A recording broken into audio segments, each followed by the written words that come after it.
तो दोस्तों आखिरकार बड़े दिन के इंतजार के बाद अगेंस्ट दी गॉड का सीजन 2 रिलीज हो चुका है, जिसको हम आज एक्सप्लेन करने वाले हैं। सीजन 2 बहुत ज्यादा कमाल का होगा, जो कि उम्मीद है कि आपको पसंद आने ही वाला है। तो सीजन 2 को शुरू करने से पहले मैं सीजन 1 का छोटा सा इंट्रो आपको दे देता, ताकि आपको आसानी से सीजन 2 समझ में आ जाए। तो कहानी है ये युनची नाम के एक बंदे की, जिसकी पास्ट लाइफ में बहुत ज्यादा कमाल का जीनियस हुआ करता था, लेकिन वो एक हादसे की वजह से मारा जाता है। इस वजह से उसकी जो पावर होती है ना, उसके नए लाइफ वाले बंदे के अंदर चली जाती है, जिसका नाम था शियाओजी। पर जब उसको पता चलता है कि उसके पास उसके पिछले लाइफ की पावर आ चुकी है, तब वो अपनी असली पहचान समझ पाता है। लोग उसको लूजर समझते थे कि ये शियाओजी तो किसी काम का नहीं है, लेकिन जब उसको उसके पिछले लाइफ की पावर मिलती है ना, वो बिल्कुल एक्स्ट्राऑर्डिनरी बन जाता है। युनची का सफर उसको कमजोर से बहुत ज्यादा स्ट्रॉन्ग बनने पे था, ताकि जो लोग उसकी बेइज्जती की हैं, वो उन सभी को सबक सिखा सके और अपने फैमिली वालों को प्रोटेक्ट कर सके। युनची के पास वो हेवनली पॉइजन पर्ल है, जो कि उसको पॉइजन का एक्सपर्ट बनाता है। मतलब कि दुनिया के किसी भी तरह का पॉइजन का हल ना वो आसानी से निकाल सकता है। उसी के साथ साथ यहाँ पर उसके पास इविल गॉड का ना ब्लड ड्रॉप भी है। मतलब युनची के अंदर इविल गॉड की पावर है। हालांकि वो उसके पीक पर नहीं है, लेकिन जितनी भी है ना, वो धूम मचाने के लिए काफी है। और उसके इस कल्टीवेशन के सफर में उसका साथ देती है जैस्मिन नाम की वो छोटी सी एंजल। एंजल कह रहे हैं या उसको कुछ भी कह ले, वो आप कह सकते हैं, लेकिन वो रहती है युनची के स्पिरिचुअल वर्ल्ड के अंदर और उसको हमेशा कल्टीवेशन के सफर में गाइड करती है। उसने यहाँ पर इविल गॉड की पावर युनची को दी थी। युनची की बात की जाए तो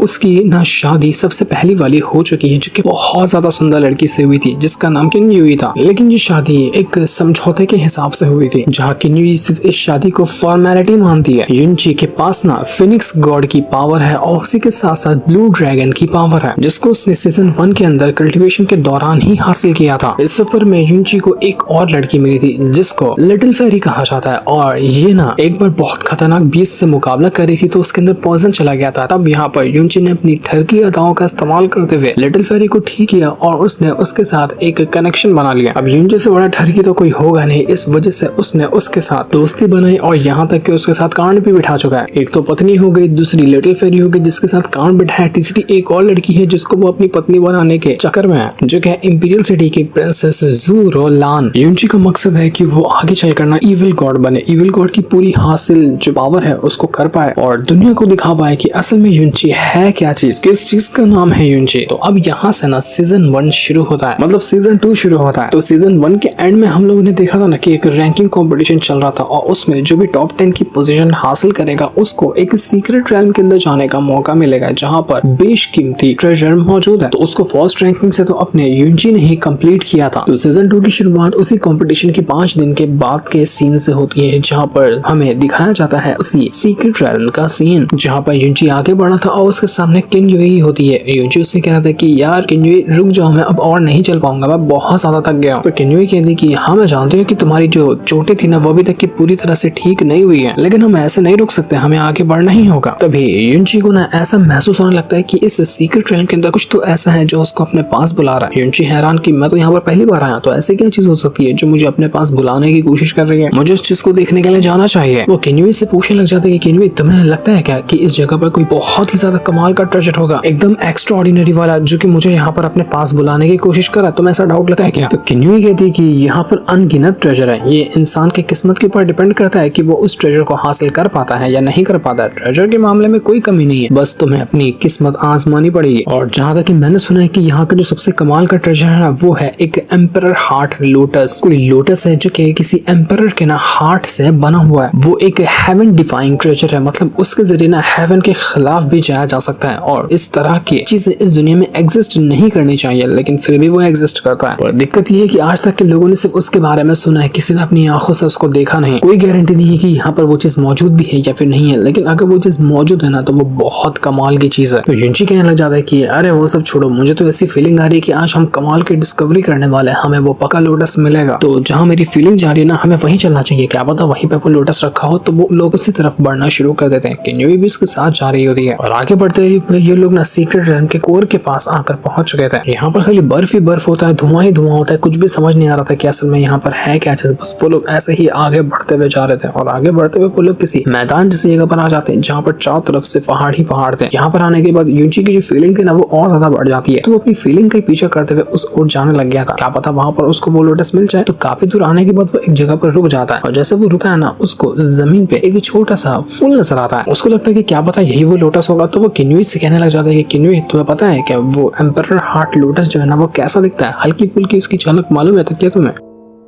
तो किन्युई कहने लग जाती कि जहाँ तक कि मैंने किताबों में पढ़ा है ना वो लोटस थोड़ा सा बड़ा होता है नॉर्मल से, उसके चारों तरफ ब्लू लाइट निकलती है और उसके बीच से गोल्डन लाइट बाहर निकल रही होती है। तो ये देखते साथ ही यूजी समझ जाता है कि हाँ जिस चीज को मैं अपनी आंखों से देख रहा हूँ ना यही वो एम्परर हार्ट लोटस है, बड़ी आसानी से मुझे ये मिल गया, तो बहुत अच्छी बात है। तो पूरा जमीन खोद करना उस लोटस को बाहर निकाल लेता है और कहना चाहता है किन्युई से कि तुम्हें लगता है कि ये वही एम्परर हार्ट लोटस होगा क्योंकि जैसे तुमने बताया है उससे बराबर मैच करता है। तो किन्युई भी कहने लग जाती है कि हाँ तुमने बिल्कुल सही कहा, रिकॉर्ड के हिसाब से इसकी हर एक चीज उससे मैच करती है। तो ये तो बहुत कमाल की बात हो गई कि हमें आते साथ ही यहाँ पर एम्परर हार्ट लोटस मिल गया। यूजी कहना चाहता है कि मेरे तो हेवनली पर्ल ने यहाँ पर मेरी हेल्प की इस लोटस को ढूंढने के लिए, वरना कभी जिंदगी में हमें ये नहीं मिलता। तो यूजी अब यहाँ पर ना उस लोटस को बाहर निकालने की कोशिश करता है, पर जैसे वो उसको बाहर निकाल रहा था हम देख पाते हैं कि किस तरह का बीस्ट वो जाग चुका है। यहीं पे वो बीस्ट रहता था वो भड़क गया कि आखिर किसने हिम्मत की उस लोटस को बाहर निकालने की। बीस्ट के जागते साथ ही यहाँ का पूरा मौसम जो होता है ना वो बदल जाता है। यहाँ का मौसम बदला था, तूफान आने लग गई थी और आंधी आने लग गई थी, जिसके बाद देखते ही देखते जमीन भी फटना शुरू हो जाती है। ये दोनों को नहीं समझ में आ रहा था कि असल में यहाँ पर हो क्या रहा है। तब हम देख पाते हैं कि जमीन के अंदर से एक बहुत ही भयंकर बीस्ट बाहर निकल कर आया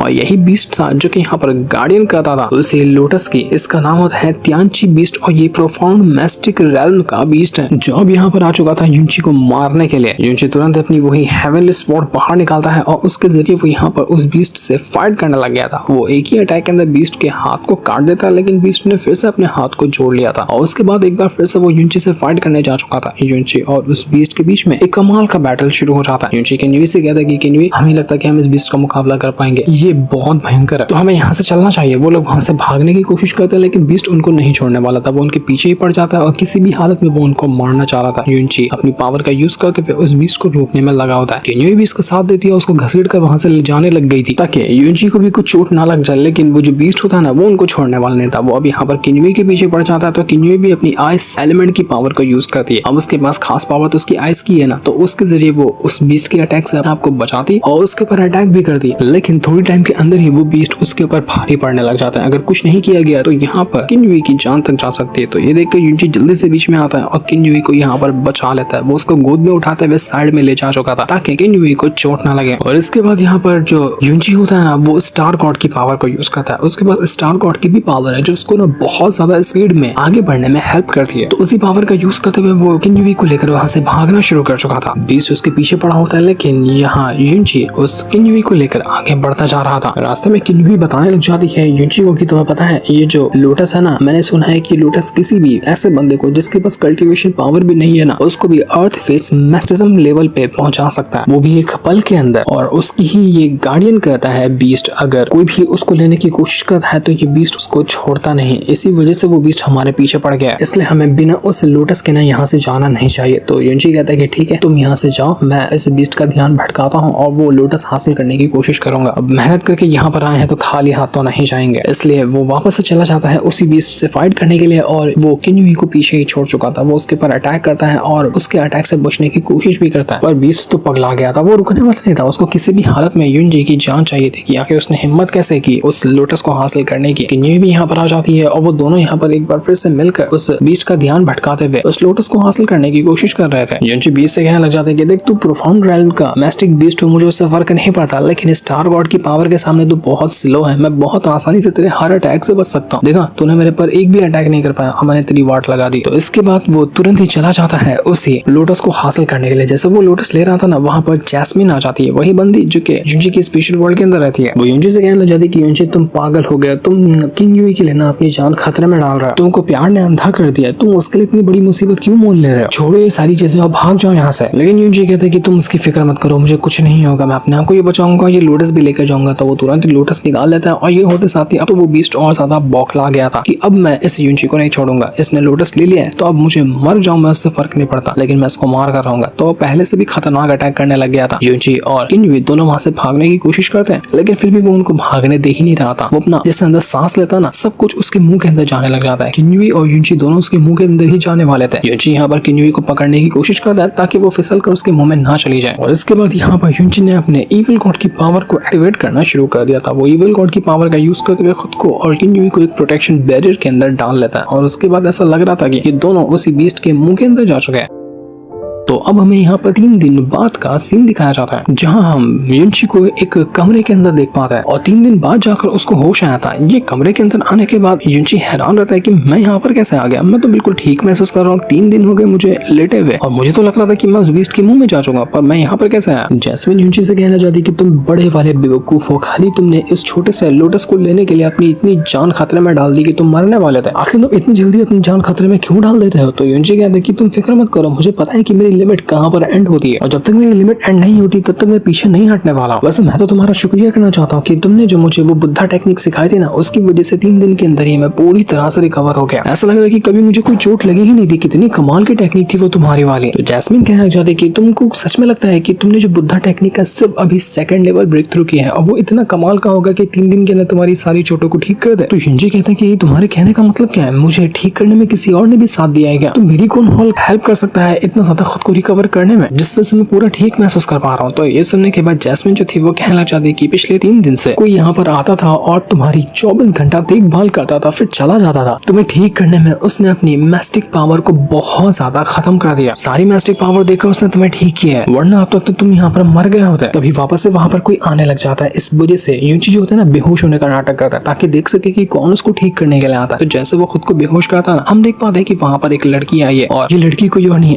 ये तो अपनी लिटिल फेरी थी और यही यहाँ पर युनची का 3 दिन से ख्याल रख रही थी। उसको लग रहा था कि युनची बेहोश है। अंदर से तो युनची को डर लग रहा था कि कहीं यहाँ पर आकर मुझे मारेगी तो नहीं ना, जब इसने देख लिया कि मैं होश में और नाटक कर रहा हूँ तो, क्योंकि ये बहुत गुस्से वाली लड़की है। लेकिन ये बात अच्छी है कि इसने 3 दिन तक मेरा ख्याल रखा है, वरना तो अब तक कि मैं मर गया होता। यहाँ पर फिर से लिटिल फेरी युनची को ठीक करने में लगी होती ताकि युनची अपने आप को रिकवर कर सके। जैस्मिन बता रही थी कि उसने अपनी बहुत ज्यादा मैस्टिकल पावर को तुम्हारे अंदर डाला है, तभी जाकर तुम्हारे अंदर जान आई है, वरना तुम 3 दिन पहले ही मर गए होते। तो युनची भी कहने लग जाती कि यार सच में लड़कियों को ना समझ पाना मतलब किसी के उसकी बात ही नहीं है। कभी इतना ज्यादा गुस्से में रहती है, कभी इतना ज्यादा प्यार दिखाती है, समझ नहीं आता कि इसका मूड कैसा चल रहा है। तो अब जाकर युनची जो होता है ना वो होश में आ जाता है। जैसे वो होश में आया था, यहाँ पर वो लिटिल फेरी देखकर साइड हो जाती है कि तुम्हें होश आ गया ना, चलो ठीक है अब मेरा काम हो गया। तुम्हारी वजह से मुझे यहाँ पर डेली आना पड़ा था और मैं यहाँ पर इसलिए आ रही थी क्योंकि मेरी मास्टर ने मुझे ये ऑर्डर दिया था। तुम गए थे किन्युई को बचाने के लिए और उसको बचाते हुए तुमने बहुत ज्यादा चोट खाई है, तो मास्टर ने ऑर्डर दिया कि मैं तुम्हें यहाँ पर आकर ठीक करूँ, इसलिए मैं यहाँ पर आई हूँ। क्योंकि किन्युई और लिटिल फेरी तो दोनों एक ही सेक्ट से आता है ना, इस वजह से वो आई थी। लिटिल फेरी कहती कि अब तुम यहाँ पर ठीक हो चुके हो तो मुझे यहाँ पर और ज्यादा रहकर मतलब नहीं है, मैं यहाँ से जा रही हूँ। तो युनची कहता है कि लिटिल फेरी मेरी बात तो सुनो एक बार। तो लिटिल फेरी कहती कि देखो तुम मुझे लिटिल फेरी मत कहो, मेरा नाम लिटिल फेरी नहीं है, मेरा नाम चू यू चैन है, तुम मुझे मिस चू कहकर बुला सकते हो। तो ये देखकर युनची वापस से नाटक करने लग जाता है। वो खांसते हुए लिटिल फेरी से कहता है कि लिटिल फेरी मुझे देखो मुझे क्या हो रहा है। तो जैसे यहाँ पर लिटिल फेरी इसको चेक करती ना, उसको पता चलता है कि ये तो नाटक कर रहा था। वो उससे कहती कि तुम्हारी हिम्मत कैसे हुई जो तुमने मेरे सामने नाटक करने की कोशिश की। वो एक ही अटैक देकर मारती है कि युनची सीधा दीवार से जाकर टकरा जाता है। युनची कहता है कि अरे नहीं मेरे से गलती हुई कि मुझको तो अचानक में खांसी हो गई थी, तुमने इसको ज्यादा सीरियस समझ लिया, तो उसमें मैं क्या कर सकता हूँ। तुम ऐसे अकेले मुझे छोड़कर जा रही थी, इस वजह से मुझे अच्छा नहीं लगा, तो सोचा तुम एक बार फिर से बुला लो अपने पास, तुम मुझसे इतनी ज्यादा गुस्सा क्यों हो। तो लिटिल फेरी कहती है कि देखो जो हमारे बीच वो सब हो गया था ना, वो सिर्फ एक मिस्टेक थी। उस टाइम सिचुएशन ऐसी बन गई थी कि हमें वो करना पड़ा था, लेकिन इसका मतलब ये नहीं कि तुम्हारे और मेरे बीच में कुछ चल रहा है इसलिए मैं तुमसे गुस्सा हूँ। तो तुम भी वो बात को भुला दो तो तुम्हारे लिए बेहतर होगा, मैं भी उसको भुला चुकी हूँ। तो युनची कहता है कि अरे मैं कैसे इतनी प्यारी वाली फीलिंग को भुला दूं, वो तो बहुत अच्छी याद है। तो लिटिल फेरी अपनी पावर को एक्टिवेट करते हुए कहती है कि देखो तुम उसको भुलाओ वरना मैं तुम्हारे दिमाग के अंदर घुसकर उस मेमोरी को डिलीट कर दूंगी, क्योंकि अब जो मैं यहाँ से जा रही हूँ ना उसके बाद हमारी कभी भी मुलाकात नहीं होने वाली है। इतना कहने के बाद वो वहाँ से जा चुकी थी। जैसे वो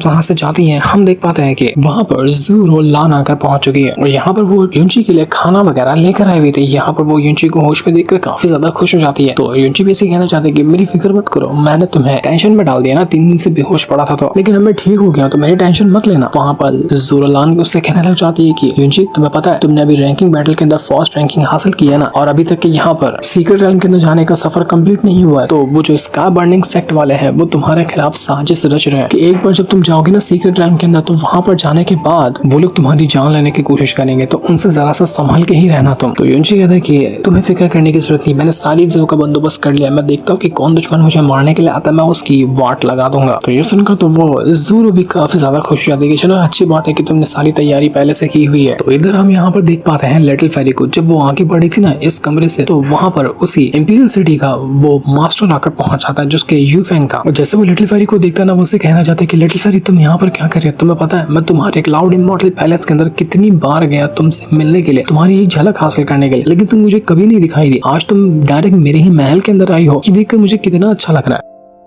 तो ये देखने के बाद लिटिल फेरी उससे कहती कि देखो तुम ना अपनी हद में रहो, तुम यहाँ के मास्टर हो, इसलिए मैं तुम्हारे पर अटैक नहीं कर रही हूँ, लेकिन तुम मुझे मजबूर करोगे तो मुझे अटैक करना पड़ेगा, इसलिए अच्छा बिहेव करो और चले जाओ यहाँ से। हम वहीं पर देख पाते कि वो जो यू फेंग है ना, उसकी बीवी जो है वहीं पर छुप कर सारी चीजें देख रही है। उसको गुस्सा आ जाता है कि उसका जो हस्बैंड है वो दूसरी लड़की के ऊपर लाइन क्यों मार रहा है। तो इतना कहने के बाद वो जो लिटिल फेरी थी वो वहां से गुस्से में ही सही जा चुकी थी। तो इसके बाद हम अगले दिन का सीन देखते हैं, जहाँ पर जितने भी टॉप 10 रैंकिंग वाले बंदे थे ना, जिनको सीक्रेट रैल्म के अंदर जाने की परमिशन मिली थी, उन सभी को लाया जाता है और यहाँ पर सभी को एंट्री मिलने वाली थी सीक्रेट रैल्म के अंदर। तो इसका मतलब जो शुरुआत में हमने सीन देखा ना, जहाँ पर युनची और किन्युई बीच से फाइट कर रहे थे, उनको वो लोटस के बारे में पता चला था, सब कुछ जो था वो हो सकता है कि एक विजन होगा जो कि युनची बेहोश होने के बाद देख रहा था। रैंकिंग बैटल में वो बहुत ज्यादा इंजर्ड हो गया था और बेहोश हो गया था ना, तो हो सकता है कि वो उसी टाइम वो सारे विजन देख रहा था कि वो सीक्रेट रैल्म के अंदर गया है, जबकि रियलिटी में वो अब जाने वाला है अंदर। तो मास्टर वगैरह जितने भी लोग थे ना, उनसे कहने लग जाते हैं कि देखो हम यहाँ पर तुम्हें मैसेंजर जेट तो दे सकते हैं, लेकिन उसका कोई मतलब नहीं है, क्योंकि तुम सीक्रेट रैल्म के अंदर जाओगे ना तो वहाँ पर खतरे बहुत ज्यादा है। जब तक तुम हमको बुलाने की कोशिश करोगे तब तक तुम्हारी जान जा सकती है, इसलिए सीक्रेट रैल्म के अंदर तुम सभी अपने खुद के ऊपर डिपेंड हो। तुम्हारी किस्मत अच्छी है, तुम ज्यादा स्ट्रॉन्ग हो, तभी जाकर तुम सीक्रेट रैल्म के अंदर सर्वाइव कर पाओगे, वरना नहीं कर पाओगे। वहीं पर ना हम देख पाते हैं उसी फैन जियो चैन को, जो कि स्काई बर्निंग सेट का बंदा है और ये है युनची का सबसे बड़ा दुश्मन। उसने कहा था कि मैं सीक्रेट रैल्म के अंदर युनची को जान से मार डालूंगा। तो वो कहने लग जाते कि युनची कहाँ मार गया, वो अभी तक कहा क्यों नहीं, वो नहीं आएगा तो मेरा तो प्लान चौपट हो जाएगा। तो बाकी लोग कहना चाहते कि हमें तो लगता है कि वो बहुत ज्यादा इंजर्ड हो गया था रैंकिंग कंपटीशन के अंदर, तो हो सकता है कि वो मर गया होगा या फिर उसकी जान बची होगी, तो वो यहाँ पर आने के लायक नहीं होगा, इस वजह से वो यहाँ नहीं आया। तो तुम उसकी फिक्र मत लो, हम सीक्रेट रैल्म के अंदर जाते हैं, वहां से कोई अच्छा ट्रेजर लेकर आएंगे और उसके बाद उस युनची को जान से मार डालेंगे, वो तो मरेगा ही हमारे हाथों। तो अब सबसे पहले बारी आती है इंपीरियल सिटी की, जिसके लिए यहाँ पर युनची ने कॉम्पिटिशन लड़ा था, लेकिन उसका नाम तो ले लिया जाता है, लेकिन युनची अभी तक क्या आया ही नहीं था। तो लोग कहने जाते कि वो आने वाला नहीं है क्या, नंबर 1 रैंकिंग हासिल की थी, वो आएगा नहीं तो फिर फायदा क्या हुआ। तभी वहाँ पर भागते हुए युनची आता है, कहना चाहते कि अरे रुक जाओ, मेरा इंतजार करो, मैं आ रहा हूँ। थोड़ी सी देरी कर दी आने में, लेकिन मैं आऊंगा कैसे नहीं। आधे साथ ही वो यहाँ पर फैन जियोचेन को धक्का मारते हुए कहता है कि बचकाने साइड होना यहाँ से। एकदम हीरो वाली एंट्री मारी थी युनची ने यहाँ पर, तो मजा ही आ गया देखकर। सभी लोग कहना चाहते कि अरे वाह युनची तुम ठीक हो गए हो, तुम यहाँ पर आने के लायक भी हो, ये तो कमाल की बात है। तो युनची कहता है कि अरे मुझे चोटें लगी थी, वो साइड करो, ये once in a lifetime opportunity है जो मुझे सीक्रेट रैल्म के अंदर जाने का मौका मिल रहा है, तो मैं ये अपॉर्चुनिटी कैसे छोड़ सकता हूँ। युनची को अभी भी यहाँ पर खांसी वगैरह आ रही थी, उसकी तकलीफ थोड़ी अभी ज्यादा ही होती है। तो वो जो इंपीरियल सिटी के मास्टर थे वो कहने लग जाते कि देखो युनची तुम अभी भी पूरी तरह से ठीक नहीं हुए, तो अंदर जाने के बाद ना थोड़ा सा संभाल के रहना, देखना कि तुम्हें चोट ना लग जाए, बड़ी मुश्किल से तुम्हारी जान बची है, वापस अपनी जान को खतरे में मत डालना। लेकिन वो फैन जियोचेन जो था वो तो देखकर बड़ा खुश हो रहा था कि चलो ये तो अभी भी कमजोर है, इसको मारने में ज्यादा दिक्कत नहीं आएगी। तो इसके बाद सारी की सारी फैमिली के जो बंदों ने अपनी रैंकिंग हासिल की थी ना टॉप 10 के अंदर, उन सभी को अंदर जाने का मौका मिल जाता है। वो सभी सीक्रेट रैल्म के अंदर आकर पहुंच चुके थे और जैसा युनची ने अपने विजन के अंदर देखा था, ठीक वैसे ही जगह होती है ये सीक्रेट रैल्म। हर तरफ बर्फ ही बर्फ था और कुछ भी यहाँ पर नजर नहीं आ रहा था। तो लोग कहना चाहते कि यहाँ पर तो कुछ भी नहीं दिख रहा हमें, सिर्फ बर्फ के अलावा इतनी ज्यादा ठंडी है और यहाँ पर कुछ है ही नहीं, तो हमारा यहाँ पर आने का फायदा क्या हुआ। ऐसा लग रहा है कि हमें यहाँ पर कुछ मिलेगा तो नहीं, लेकिन हम यहाँ पर इस ठंडी से ही मर जाएंगे। सभी की तो हालत खराब हो रही थी, लेकिन क्लाउड इमॉर्टल पैलेस जहाँ से किन्युई आती, जहाँ से लिटिल फेरी आती ना, उनको कोई फर्क नहीं पड़ा था, क्योंकि उनकी टेक्निक की आइस से जुड़ी हुई है। तो वो बिंदास वहाँ पर खड़े होते, उनको बिल्कुल भी ठंडी नहीं लग रही थी, उनको बल्कि अच्छा लग रहा था यहाँ पर। तो वो लोग तो ट्रेजर ढूंढने का काम भी शुरू कर देते, बाकी लोग अभी भी यहीं पर खड़े हुए थे। बाकी मास्टर वगैरह जो थे वो सभी अपने बंदों को समझाने लग जाते कि देखो इस सीक्रेट रैल्म के ना कोर की तरफ बिल्कुल पहुंचाना, क्योंकि वहाँ पर सबसे ज्यादा ठंडी होती है, हम लोग सर्वाइव नहीं कर पाएंगे वहाँ पर एक बंदा भी होता है जो कि किन्युई से कहना चाहता है कि किन्युई क्या तुम मेरे साथ चलना चाहोगी, मैं इससे पहले भी यहाँ पर आ चुका हूँ, तो मुझे इस जगह के बारे में थोड़ी सी नॉलेज है, तो भी साथ रहोगी तो अच्छा हो जाएगा हम दोनों के लिए। तो किन्युई कहती है कि देखो तुम्हारा शुक्रिया, लेकिन मैंने यहाँ पर डिसाइड किया है कि मैं अकेले ही इस जगह को एक्सप्लोर करूंगी, इसलिए मैं तुम्हारे साथ नहीं जा सकती। तो बंदा कहता है कि ठीक है जैसे आपकी मर्जी, अगर आपने फैसला कर ही लिया तो कोई बात नहीं, उम्मीद करता हूँ कि अब अपना ख्याल रखेंगी और अब मैं यहाँ से चलता हूँ। यूनजी का मन तो हो रहा था कि वो किन्युई के साथ जाए, लेकिन उसको पता था कि वो अभी उसके साथ नहीं जा सकता, वरना किन्युई को अच्छा नहीं लगेगा, वो गुस्सा हो जाएगी। इस वजह से वो अकेले ही वहां से आगे बढ़ने लग जाता है, जहाँ वो आगे बढ़ते हुए देख चुका था कि वो स्काई बर्निंग सेक्ट वाले उसके पीछे पड़ चुके हैं और उसको मारने की प्लानिंग में लगे हुए। वो जैस्मिन से कहता है कि जैस्मिन जरा बताना कि मेरे पीछे कितने लोग पड़े हैं। तो जैस्मिन कहती है कि टोटल 4 लोग को मैं सेंस कर पा रही हूँ जो तुम्हारे पीछे ही आ रहे हैं। तो यहाँ पर यूनची कहते हैं कि सिर्फ 4 लोग हैं। ठीक है जैस्मिन, तुम ना चारों में से किसी एक को बंदे को संभाल लेना, बाकी को मैं भी संभाल लूंगा। करोगी ना इतना सा काम मेरे लिए? तो जैस्मिन कहती कि ठीक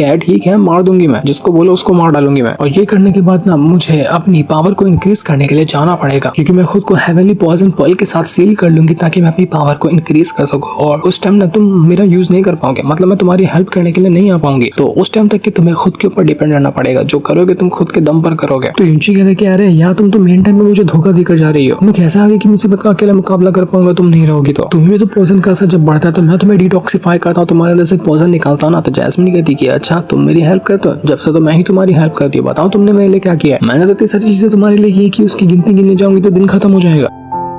तो यूनची कहता है कि अरे यार ठीक है चली जाना, तुम सब लोग मुझे छोड़कर जा रहे हैं तो तुम भी चले जाना, क्या करूंगा मैं। और तभी वहां पर वो जो फैन जिवचेन होता है ना, वो आकर पहुंच जाता है, जो कि आया हुआ था यूनची की जान लेने के लिए और अपने साथी को भी लेके आया था जिसका नाम जुनबाई था। यूनची यहाँ पर पता था कि ये लोग उसको मारने के लिए आए, लेकिन फिर भी वो उनसे कहना चाहते कि अरे तुम लोग यहाँ पर क्या कर रहे हो, तुम लोग रास्ता भटक गए हो क्या, मेरे साथ ही ट्रेवल करना चाहते हो, जगह तो बहुत बड़ी है, चलो एक साथ ट्रेवल करते हैं। तो वो दोनों कहना चाहते कि हम यहाँ पर ट्रेवल तो करना चाहते हैं, लेकिन हम तुम्हें खाली भेजेंगे कोई खास जगह पर जहाँ से लौट कर आना तुम्हारे बस बात नहीं है। तो यूनची कहते हैं कि अरे मुझे कहाँ पे भेजोगे तुम लोग, जरा बताओगे जगह के नाम। तो वो लोग कहते हैं कि नरक में भेजेंगे तुझे। इतना कहने के बाद वो सीधा यूनची के ऊपर अटैक करना शुरू कर चुके थे। यूनची भी उनके साथ फाइट करता है और यहाँ पर वो फाइट करने के बाद वो उनसे कहता था कि देखो तुम लोग मुझे मारना क्यों चाहते हो, हमारे बीच में कुछ हुआ है क्या, क्योंकि मैं तुमको ढंग से पहचानता भी नहीं हूँ। तो ज्यूशन कहने लग जाते कि तूने मेरी बंदी को मुझसे चुरा लिया, जो कि वो ज़ूर और लान थी, वो मेरे से ज्यादा तुझसे बातें करने लगी, तुझसे इंप्रेस हो चुकी है, तो तुझे क्या लगता है कि मैं तुझे ऐसे छोड़ दूंगा। तो यूनची कहता है कि अच्छा ऐसी बात है, लेकिन मैंने तो यहाँ पर उसके साथ कोई जबरदस्ती नहीं की, उसको तो मैं पसंद आ गया हूँ, तुझे वो नहीं पसंद करती तेरी शक्ल देखकर, तो मैं उसमें क्या कर सकता हूँ। ये सुनकर तो वहाँ पर ज्यूशन और ज्यादा गुस्सा हो जाता है कि तेरी हिम्मत कैसे हुई, तूने यहाँ पर मुझे बदसूरत कहा, तेरे से ज्यादा फेमस मैं हूँ, तेरे से ज्यादा हैंडसम मैं हूँ, तेरे से ज्यादा स्ट्रॉन्ग मैं हूँ, तेरे से ज्यादा सब कुछ मेरे अंदर है, तो वो मुझसे ज्यादा तुझे क्यों पसंद करेगी, तू यहाँ पर बस मेरे रास्ते का रोड़ा बन रहा है, इसलिए मैं तुझे मार डालूंगा। तो ये सुनने के बाद वो यूनची जो होता है वो अपनी फिनिक्स गॉड की पावर को यूज करता है और उसके जरिए वो यहाँ पर उन दोनों के ऊपर अटैक करने लग गया था। वो उससे कहता है कि तुम दोनों की हरकत की वजह से आगे तुम्हें कौन पसंद करेगा, बिल्कुल घटिया हरकत है तुम्हारी, कोई लड़की तुम्हें पसंद नहीं करने वाली, तो लान के बारे में तो छोड़ ही दो। तो ये सुनने के बाद तो वो लोग और ज्यादा यूनची के ऊपर अटैक करने लग गए थे। वो भी अपनी हेवनली स्वॉर्ड को यूज करते हुए उनके ऊपर अटैक करता है। तो वो दोनों कहना चाहते कि देखो बस बहुत हो गया हमारा यहाँ पर छोटा मोटा नाटक, अब हम यहाँ पर अपने फुल पोटेंशियल को यूज करते हुए इसकी जान लेंगे और नहीं खींचना हमें इस फाइट को। तो वो लोग यहाँ पर अपनी और ज्यादा खतरनाक पावर को यूज करते हैं और उसके साथ वो सीधा जा चुके थे यूनची के ऊपर अटैक करने के लिए। तो यूनची भी तुरंत अपनी हेवनली स्वॉर्ड की पावर को एक्टिवेट करता है और उसके जरिए बहुत ही ब्रूटल स्लैश अटैक देकर मार देता है उन दोनों के ऊपर, जिस वजह से एक बंदा दूर जाकर फेंका चुका था और उसकी हालत पूरी तरह से खराब हो जाती है। दूसरा बंदा जो ज्यूशन होता है उसके सामने यूनची आकर खड़ा हो जाता है और कहना चाहता है कि बता ब्रो कुछ कहना था क्या, तेरे को कुछ कहने वाला था तू। जिस पहले बंदे को यूनची ने मारा था ना, वो समझ चुका था कि यूनची अब ना पूरी तरह से ठीक हो चुका है, लग रहा था कि उसको चोट लगी है, वो रिकवर नहीं हो पाया होगा, तो ये पूरी तरह से रिकवर हो चुका है। इसी वजह से वो इतना ब्रूटल अटैक यहाँ पर कर पाया। तो ये देखने के बाद तो दोनों की हालत खराब हो जाती है। उन लोगों को लग रहा था कि